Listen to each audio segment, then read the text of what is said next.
जय श्री राम दोस्तों, मैं हूँ विदुषा सिंप्लीफाई लैब वर्क्स में आपका स्वागत है। आज हम बात करेंगे एक ऐसे टॉपिक के ऊपर जिसे ज़्यादातर लैब में इग्नोर किया जाता है और जिसकी वजह से पेशेंट की रिपोर्ट में गलत आ सकता है। एक लैब में टेस्ट के दौरान 3 तरह का गलती हो सकती है जिसे हमें लेबोरेटरी एरर कहते हैं। एक है प्री एनालिटिकल एरर, दूसरा है एनालिटिकल एरर, तीसरा है पोस्ट एनालिटिकल एरर। आज हम डिस्कस करेंगे प्री एनालिटिकल एरर के बारे में। लेबोरेटरी में ज़्यादातर लगभग 70% एरर प्री एनालिटिकल स्टेज में ही होती है, जैसे कि पेशेंट आइडेंटिफिकेशन। इसमें सैंपल कलेक्शन के टाइम पे पेशेंट की डिटेल्स को सही से फिल करना होता है।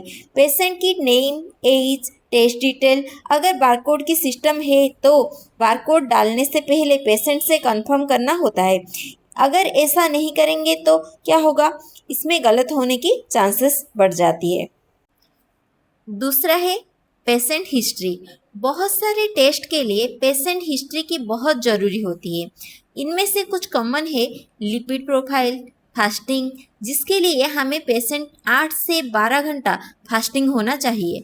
और कुछ टेस्ट है जैसे कि PPBS, OGTT, oral glucose tolerance test, जिसके लिए हमें पेशेंट को सही से गाइड करना होता है। तीसरा है टोनिक्यूट एरर। सैंपल कलेक्शन के टाइम पे हमें ये ध्यान रखना होगा कि टोनिक्यूट को 1 मिनट से ज़्यादा देर तक नहीं बांधनी है। अगर हम ज़्यादा देर तक टोनिक्यूट को बांध के रखेंगे तो क्या होगा, हेमो कंसंट्रेशन यानी खून गाढ़ा होने के वजह से कोलेस्ट्रॉल, प्रोटीन, CBC के कुछ पैरामीटर जैसे कि RBC, MCV के रिजल्ट गलत हो सकती है। फोर्थ है हेमोलाइसिस सैंपल। अच्छा, हेमोलाइसिस सैंपल का कारण क्या है? जब हम सैंपल को मिक्स करते समय जोर जोर से सेक करते हैं या फिर सैंपल को फोर्सफुली ट्यूब में डालते हैं, आरबीसी के ब्रेकडाउन के कारण सैंपल हेमोलाइसिस हो सकती है। इसमें LDH, पोटेशियम, AST के रिजल्ट हाई हो सकती है। Fifth most important order of draw, यानी कि सैंपल कलेक्शन के टाइम पे एक सही सीक्वेंस को फॉलो करते हुए ट्यूब में सैंपल को डालना होता है, जिससे कि क्रॉस कंटामिनेशन को अवॉइड किया जा सके। हम जो ट्यूब सैंपल कलेक्शन के लिए यूज करते हैं, सब में कुछ ना कुछ एडिटिव या एंटीकोएगुलेंट रहती है। अगर हम सही सीक्वेंस को फॉलो ना करें तो इससे क्रॉस कंटामिनेशन के कारण रिजल्ट इंटरप्रिटेशन यानी गलत हो सकती है। Clinical and laboratory standard institution यानी CLSI के गाइडलाइन के अनुसार एक सीक्वेंस प्रोवाइड किया गया है जिसे हमें फॉलो करना होता है। इस सीक्वेंस के पहले नंबर पे है ब्लड कल्चर वायल, जिसे हम माइक्रोबायोलॉजी में यूज करते हैं बैक्टीरियल इन्फेक्शन को जानने के लिए।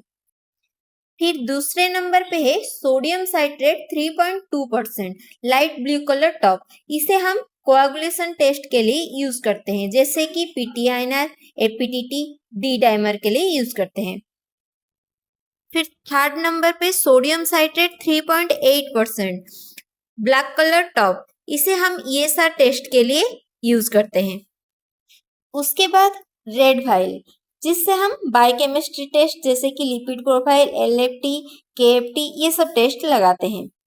देन फिफ्थ नंबर पे heparin tube, green colour top. इसे हम प्लाज्मा इलेक्ट्रोलाइट के लिए यूज करते हैं। देन सिक्स नंबर पे EDTA while, purple colour top. इसे हम CBC, malaria, HPLC, HB1C test के लिए यूज करते हैं। फिर लास्ट में fluoride vial, grey colour top. इसमें हम शुगर टेस्ट लगाते हैं। फिर से सीक्वेंस को याद कर लेते हैं। पहले blood culture vial, then sodium citrate 3.2%, then sodium citrate 3.8%, red vial, heparin vial, then EDTA, last में हमें फ्लोराइड वायल में डालना है। इस तरह एक सही सीक्वेंस को फॉलो करने से हम क्रॉस कंटामिनेशन को अवॉइड करके हमारा रिपोर्ट को अच्छा बना सकते हैं। अच्छा, अब एक हम एग्जाम्पल के साथ समझते हैं। अगर एक पेशेंट को डॉक्टर ने CBC, electrolyte, fasting, PTINR test लिख के भेजे हैं, तो सैंपल कलेक्शन के वक्त हम कैसे सीक्वेंस को फॉलो करेंगे? पहले सोडियम साइट्रेट वाइल पीटीआईएनआर में डालेंगे, फिर इलेक्ट्रोलाइट रेड वाइल में, then EDTA for CBC, then sugar test के लिए ग्रे वाइल। अब आपके मन में ये भी आ सकता है कि अगर हम सही सीक्वेंस को फॉलो ना करें तो क्या ही हो जाएगा। For your kind information, EDTA में पहले डालकर फिर इलेक्ट्रोलाइट में डालेंगे तो ईडीटीए वाइल के ऊपर लिखा हुआ होता है K2 या K3, आपने देखा ही होगा। इसमें पोटेशियम की क्रॉस कंटामिनेशन के वजह से इलेक्ट्रोलाइट के रिजल्ट में पोटेशियम हाई और कैल्शियम लो रिजल्ट इंटरप्रिटेशन शो कर सकती है। इसीलिए सैंपल कलेक्शन की सही साइंस को समझकर हम सारे रूल को फॉलो करते हुए प्री एनालिटिकल स्टेज में होने वाले सारे एरर को अवॉइड कर सकते हैं और एक सही रिपोर्ट के साथ पेशेंट की परफेक्ट डायग्नोसिस के लिए मदद कर सकते हैं।